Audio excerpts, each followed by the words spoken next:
नमस्कार, मैं हूं संजीव श्रीवास्तव। आप देख रहे हैं 4 PM न्यूज नेटवर्क। हिंदू मुस्लिम करने में सबसे आगे कौन? नफरत फैलाने में सबसे आगे कौन? हिंदुओं का सबसे बड़ा पैरोकार कौन? और मुस्लिमों को सबसे ज्यादा भयभीत करने वाला कौन? इस तरह की होड़ और दौड़ भाजपा शासित राज्यों के कुछ मुख्यमंत्रियों में मची हुई है। छुपा नहीं है किसी से कि जो भारतीय जनता पार्टी शासित कुछ राज्य हैं, वहां के मुख्यमंत्री किस तरह से बंटवारे की राजनीति करने में लगे हुए हैं, जुटे हुए हैं। असम के मुख्यमंत्री हेमंत बिस्वा शर्मा का नाम सबसे ऊपरी पायदान पर है और उत्तर प्रदेश के मुख्यमंत्री योगी आदित्यनाथ भी पीछे नहीं है। असम के मुख्यमंत्री और उत्तर प्रदेश के चीफ मिनिस्टर के बीच इस तरह की होड़ और दौड़ लंबे वक्त से चल रही है और इन सब जो सिलसिला चल रहा है, दौड़ चल रही है, इसमें मध्य प्रदेश के मुख्यमंत्री मोहन यादव भी शामिल हो चुके हैं। और जो हेमंत बिस्वा शर्मा के बिगड़े बोल या जो कदम हैं, उन कदमों में, बिगड़े बोल में अभी ताजा यदि कोई उदाहरण है तो वो विधानसभा में जो मुस्लिमों को नमाज अदा करने के लिए जो अवकाश दिया जाता था, उसकी समाप्ति का निर्णय सबसे ताजा है, जिसकी मीमांसा देश भर में हो रही है। और उधर योगी आदित्यनाथ, जिन्होंने कह रखा है कि बटोगे तो कटोगे। वैसे तो बहुत लंबी फहरिस्त है बंटवारे के लिए। ये जो बोलते हैं या जो कदम उठाते हैं, वो कोई उसकी लिस्ट छोटी नहीं है। और इधर मध्य प्रदेश के जो मुख्यमंत्री हैं मोहन यादव, उन्होंने भी कुछ बीड़ा उठा लिया। ऐसा लग रहा है कि आला कमान की नजरों में अपने आप को कैसे ऊपर ले जाया जाए, अपने नंबर कैसे बढ़वाए जाए, इसकी होड़ और दौड़ जो चल रही है, उसमें मोहन यादव कभी कहते हैं कि यदि हिंदुस्तान में रहना है तो रामकृष्ण की जय कहना होगा। और भी उनके ऐसे कई कदम हैं। यदि आप याद करिए तो जब उन्होंने मध्य प्रदेश के मुख्यमंत्री पद को संभाला था तो सबसे पहले फैसले क्या लिए थे कि जो धार्मिक स्थल है उनसे लाउड स्पीकर्स उतारे जाएंगे, खुले में मांस, मछली, अंडे को नहीं बिकने दिया जाएगा।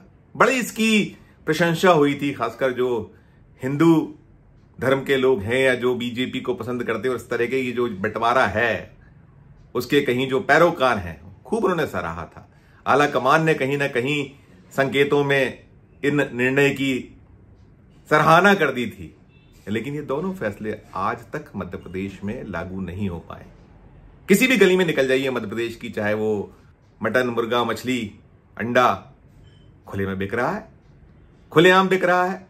उधर जब सुबह सुबह उठिए आप, अल सुबह तड़के, तो आपको अजान की जो आवाज है वो भी सुनाई देती है और मंदिरों में घंटे और घड़ियाल जो बजते हैं या आरती पूजा होती है वो भी सुनाई देती है। तो यानी फैसला आप लीजिए लेकिन उसको लागू नहीं कर पाते। लेकिन कहीं ना कहीं ये प्रशंसा हासिल करना या जो एक अपने नंबर बनाने के लिए हम क्या कुछ बोल सकते हैं, क्या कुछ दिखा दर्शा सकते हैं, भले ही वो कथनी कुछ भी हो, करनी पूरी ना हो पाए, अंतर आ जाए, लेकिन बोलना है।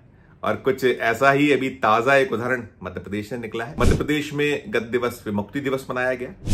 तो विमुक्ति दिवस के मौके पर राज्य के मुख्यमंत्री मोहन यादव, जो प्रधानमंत्री नरेंद्र मोदी, अमित शाह के बड़े प्रिय पात्रों में शुमार है, पर्ची वाले मुख्यमंत्री के तौर पर उन्हें भी जाना जाता है। जब 2023 के चुनाव के नतीजे आए तो उसके बाद मुख्यमंत्रियों का चयन हो रहा था, तो मध्य प्रदेश में रुक्का मोहन यादव जी के नाम खुला था। छत्तीसगढ़ और राजस्थान में भी ऐसे ही कुछ हुआ था। दावेदारों को या जो अपने लोगों को बनाना चाहते थे, उन्हें वो हाथों में आई पर्ची से नाम पुकारने पड़े थे और नाम पुकारने के बाद उसका समर्थन हुआ था और वो चुन लिए गए थे। विधायक दल के नेता और मुख्यमंत्री पद संभाल चुके हैं। तो जो मध्य प्रदेश के मुख्यमंत्री मोहन यादव की बात पुनः करूंगा, जिस विषय को मैं आप तक पहुंचाने का प्रयास कर रहा हूं। तो जब ये दिवस मनाया गया, विमुक्ति दिवस, तो जो हिंदू मुस्लिम को लेकर जो एक नफरत फैलाना या एक भय प्रकट करना या जो एक राजनीति कर लेना, जो शैली चल रही है इस वक्त, और खासकर 3 मुख्यमंत्रियों का मैंने नाम लिया, असम, उत्तर प्रदेश और मध्य प्रदेश। तो मध्य प्रदेश के मुख्यमंत्री ने कल ऐसा ही कुछ किया। उन्होंने ये जो जाति है, जो विमुक्त, घुमंतु और अर्ध घुमंतु समाज, इन्हीं को लेकर विमुक्ति दिवस मनाया गया। तो कई सारी घोषणाएं, कई सारे ऐलान इनके पक्ष में मुख्यमंत्री जी ने किए। और जब मंच मिला और वो संभाल रहे थे, तमाम बातें भी करते रहे। और इस जो समाज की एक बहुत पुरानी परंपरा, पुरानी परिपाटी, उस पर भी सीएम खुलकर बोले और क्या कुछ बोल गए, वो खबर बन गया है। और खबर इसलिए बनना थी कि वो कुछ अजीब सा उवाच था या ऐसा एक बेतुका सा बयान या एक मशविरा मुख्यमंत्री की ओर से निकला जो इस समाज को दिया। अब चूंकि समाज को सरकार से कुछ चाहिए तो मजबूरी थी तालियां बजाई जाए, लेकिन उसको लेकर कहीं ना कहीं मीमांसा हो रही है।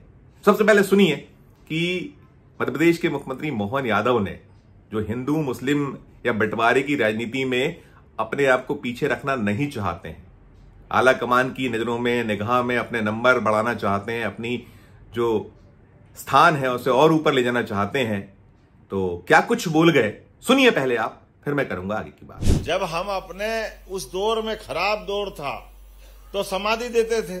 अरे अब तो धूमधाम से अपना पांचों तत्व का शरीर परमात्मा के पास ओम स्वाहा ये चलाना चाहिए ना।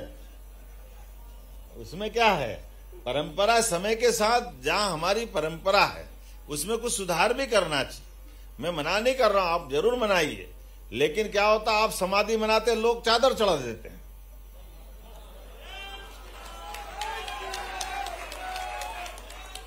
तो हमारे पास एक संकट हो जाता है, पुरखे हमारे और चढ़ा कोई और गया। तो ये संकट भी है, समझ लेना। इस थोड़ा कहूं ज्यादा समझ रहा, ज्यादा नहीं बोल रहा हूं। तो सुना आपने मोहन यादव को, मोहन यादव क्या कुछ बोल रहे हैं। उनके बोलने के दौरान जब वो बात खत्म नहीं कर पाते, उस बीच में भारतीय जनता पार्टी के विधायक का भी बड़ा ऐसा बयान उसमें जुड़ रहा है, जो ये छेपक जो लगा रहे हैं, वो बड़ा शर्मनाक सा छेपक है उनका। एक बार और सुनिए इसको, क्या कुछ मोहन यादव ने कहा। और वो जो भाजपा के विधायक मंचासीन हैं ठीक मुख्यमंत्री जी के पीछे, वो क्या छेपक लगा रहे हैं, सुनिए एक बार और आप। जब हम अपने उस दौर में, खराब दौर था, तो समाधि देते थे। अरे अब तो धूमधाम से अपना पांचों तत्व का शरीर परमात्मा के पास ओम स्वाहा ये चलाना चाहिए ना। उसमें क्या है, परंपरा समय के साथ जहां हमारी परंपरा है उसमें कुछ सुधार भी करना चाहिए। मैं मना नहीं कर रहा हूं, आप जरूर मनाइए, लेकिन क्या होता, आप समाधि मनाते, लोग चादर चढ़ा देते हैं।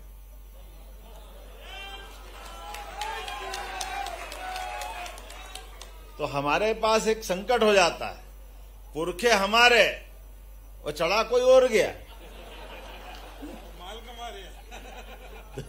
तो ये संकट भी है, समझ लेना। इस थोड़ा कहूं ज्यादा समझ रहा, ज्यादा नहीं बोल रहा हूं। तो सुन और देख लिया आपने, ये जो हिंदू मुस्लिम नफरत फैलाने का जो कोई भी मौका हो, उसे ये मुख्यमंत्री जैसे पद पर आसीन भारतीय जनता पार्टी शासित राज्यों के मुख्यमंत्री पीछे रहना नहीं चाहते। भूल जाते हैं वो कि उन्होंने संविधान की शपथ ली है, उन्होंने पूरे राज्य को एक इस अंदाज में चलाने की शपथ ली है कि उनके लिए पूरा का पूरा सूबा एक है, कोई अलग नहीं। लेकिन बार बार ये जो भाषण हो, बयान हो, इसमें ये सब परिलक्षित होना, सामने आना, निश्चित तौर पर बहुत सारे सवाल पैदा करता है। वो जो मोहन यादव जी मशविरा दे रहे हैं, कह रहे हैं कि आप लोग दफनाते हैं और दफनाने के बाद उन पर चादर चढ़ा दी जाती है, और चादर चढ़ाने के बाद उससे पैसा उगा लिया जाता है, उसमें छेपक लगा रहे हैं भारतीय जनता पार्टी के विधायक जी। कल्पना कीजिए कितनी गंदी राजनीति है, कितनी शर्मनाक एक बयानबाजी है। अरे भाई ठीक है, वो जो मुस्लिम है वो मजार संस्कृति उनके यहाँ है, वो करते हैं, लेकिन ये क्या राजनीति हुई, ये कैसी राजनीति हुई। आपको नंबर बढ़ाना है तो बहुत सारे और मसले मामले हैं जिस पे आप अपने नंबर बढ़ाइए, लेकिन इतनी घृणित मानसिकता, इतनी गंदी राजनीति, हर मसले पे, हर मुद्दे पर हिंदू मुस्लिम करना, हिंदू मुस्लिम को ले आना, इससे शर्मनाक सोच, इससे गंदी राजनीति कोई हो नहीं सकती। और शायद यही वजह है कि जब विरोधी दल, जो भारतीय जनता पार्टी का विरोध करने वाले दल हैं, कांग्रेस हो या और जो अन्य दल हैं, अन्य राजनीतिक पार्टियां हैं, वो बोलती हैं कि भारतीय जनता पार्टी के नेता, मतलब प्रधानमंत्री नरेंद्र मोदी जी से लेकर केंद्रीय गृह मंत्री अमित शाह साहब और बाकी बीजेपी के चाहे वो राष्ट्रीय अध्यक्ष हो या और नेतागण हो और ये सूबों के मुख्यमंत्रीगण, ये कफन पर भी राजनीति कर लिया करते हैं। इन्हें वोट इतने प्यारे हैं कि ये भूल जाते हैं कि कब कहां कौन सी बात कर रहे हैं। आप पदों पर आसीन है हुजूर, संवैधानिक पद। आप मुखिया हैं, आप प्रधानमंत्री हैं। आप कभी कहते हैं मैं कपड़ों के कलर से जानता हूं, कभी आप कहते हैं मंगलसूत्र छीन लिया जाएगा, भैंस खोल के ले जाएंगे मुस्लिम। क्या है ये मुजरे की बात आप करते हैं। तो जब आप ये करेंगे तो आपके नीचे के जो मातहत हैं, ऊपर से गंगा बहती है नीचे की ओर, तो कहीं ना कहीं वो गंगा बह रही है। और ये जो समाज में विद्वेष, बंटवारा और ये जो इस तरह की राजनीति से शायद ना तो आपका कभी भला होगा। ठीक है, तात्कालिक तौर पर आप वोट पा जाइएगा, आप सत्ता में बने रहिएगा, सत्ता पा जाइएगा। और वैसे भी कलई तो खुल चुकी है, 240 पर आप आ टिके हैं।